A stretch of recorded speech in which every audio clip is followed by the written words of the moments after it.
Hey, Professor. This recording is for Module 1, the Sociological Perspective and the Study of Race. And I'm going to talk about two, two main things that I took away from the materials, the readings within the module. The first being is Alan Johnson's the one thing concept and his metaphor for trees and forest.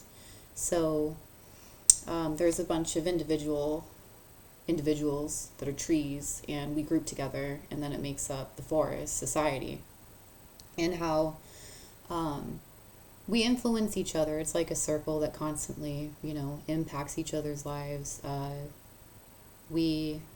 example, we could vote and make change, and that impacts society with laws, and then these laws come back around and then influence individuals. So it's the relationship between people and society. And then he goes on to talk about individualism and structuralism. So individualism is the approach that it fails to acknowledge the larger forces at play, so social systems and how they impact people's lives. Kind of like the self-reliant approach to everything. Another example is like mass incarceration of black people. When you just place emphasis on an a person's behavior and ideas, it fails to again acknowledge the larger systems at play. And then so I could heavily I don't mean to laugh. I could really relate to this, how when people talk about racism, I've done it before, especially before taking any classes in sociology. But when we talk about racism,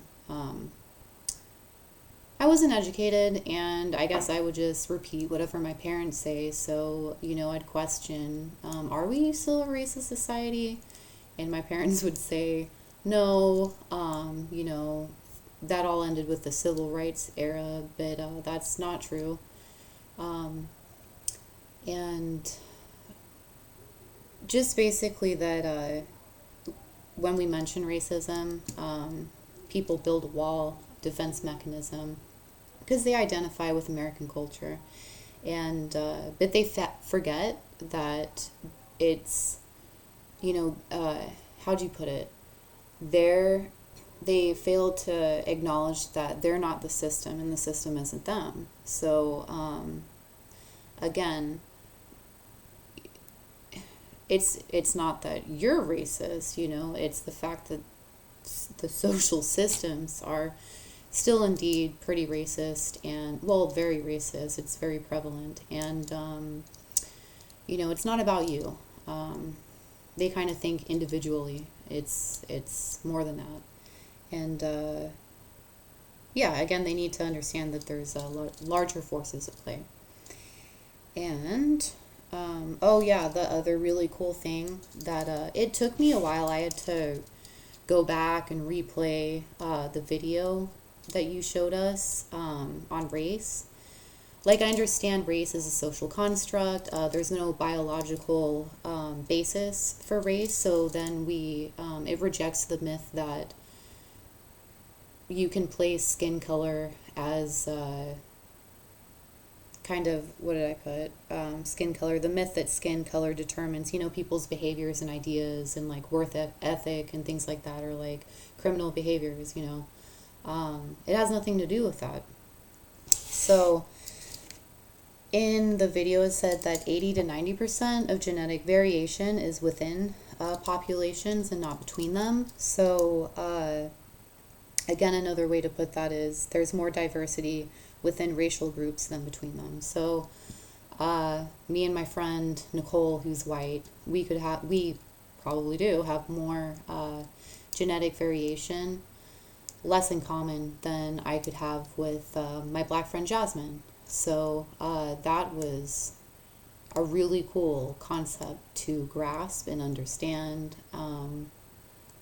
I was talking to my mom about it, and she was just like amazed. So, yeah, that was really cool. It was cool to learn that we're all from the cradle of Africa. I remember my first year of college, I'm from like a small town, and uh, the professors are all white, but it was like, goodness, like 10 years ago.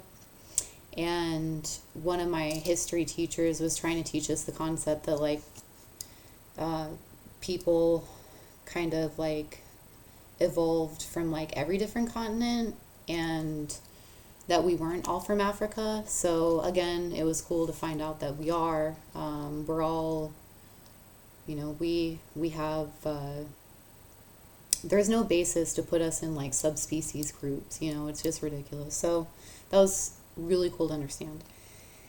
And but again, the important thing too to take away is that even though race is a social construct and there's no biological basis, it's still very real for people because we've made it real in society. So we still have to talk about it. We still have to, put it on surveys in like census surveys and stuff for affirmative action programs and things like that. So that goes under the Thomas theorem, which is, if we define race as real, they have real consequences for people.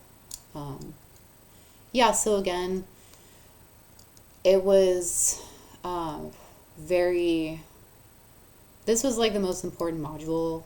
No, all of them are really important, but again, it just blew my mind. It goes against everything I've thought growing up, and I'm really glad that I am taking this class. So thank you for listening.